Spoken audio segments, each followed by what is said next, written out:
হামলা চলবে, তবে এখনো খোলা রয়েছে কূটনীতির পথ। যুদ্ধের জবাব কড়াভাবে দেওয়া হচ্ছে। তেহরান বলছে যুক্তরাষ্ট্র স্থল অভিযানের চিন্তা করলে পরিণতি হবে আরও ভয়াবহ।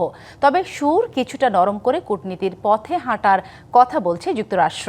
এদিকে দশম রাতের মতো পাল্টা হামলা চালিয়েছে যুক্তরাষ্ট্র ইরান। আকাশ চিরে ছুটে যাচ্ছে ক্ষেপণাস্ত্র, একের পর এক ড্রোন। বাহরাইন, কুয়েত ও জর্ডানে থাকা মার্কিন সামরিক স্থাপনা লক্ষ্য করে এসব ক্ষেপণাস্ত্র ও ড্রোন ছোড়ে তেহরান।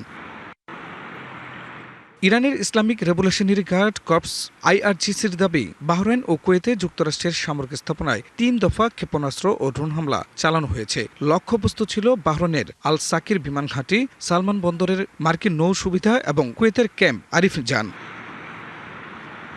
তবে ভিন্ন দাবি বাহরাইন, কুয়েত ও জর্ডানের। 3 দেশই বলছে আকাশ প্রতিরক্ষা ব্যবস্থা ইরানের ছোড়া ক্ষেপণাস্ত্র ও ড্রোন ভূপাতিত করেছে। এদিকে থেমে নেই যুক্তরাষ্ট্র। US সেন্ট্রাল কমান্ড জানিয়েছে ইরানের নতুন দফায় হামলা শুরু হয়েছে। ক্ষেপণাস্ত্র, ড্রোন ঘাঁটির পাশাপাশি অন্যান্য সামরিক স্থাপনাকে লক্ষ্যবস্তু করা হয়েছে। ইরানের সামরিক অভিযানের সুর পাল্টে আলোচনার কথা বলছে ওয়াশিংটন। যুক্তরাষ্ট্র সবসময়ই কূটনৈতিক সমাধানের জন্য উন্মুক্ত। স্থায়ী সমাধানের পথ এখনো আলোচনার মাধ্যমেই সম্ভব বলে আমরা বিশ্বাস করি। ইরানের পররাষ্ট্র মন্ত্রণালয় জানিয়েছে মধ্যস্থতাকারীর কাছ থেকে নতুন প্রস্তাব পেয়েছে তেহরান। একই সঙ্গে স্পষ্ট বার্তা, যুক্তরাষ্ট্রের হামলা চললে সামরিক জবাবও চলবে। স্থল অভিযান চললে তার কঠোর পরিণতির হুঁশিয়ারিও তেহরানের। আলোচনা ও যুদ্ধ দুটিই লক্ষ্য অর্জনের উপায়। আমাদের লক্ষ্য ইরানের জাতীয় স্বার্থ রক্ষা। প্রয়োজনে প্রতিরক্ষা, প্রয়োজনে কূটনীতি, দুটিই চলবে।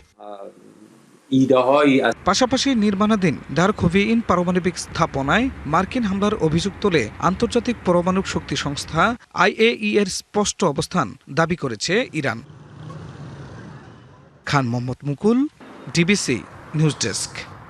বাংলা কিওয়ার্ড যেখানে, নগদ পেমেন্ট সেখানে। সারা দেশে 10 লাখেরও বেশি মার্চেন্টে নগদে পেমেন্ট করুন খুব সহজে।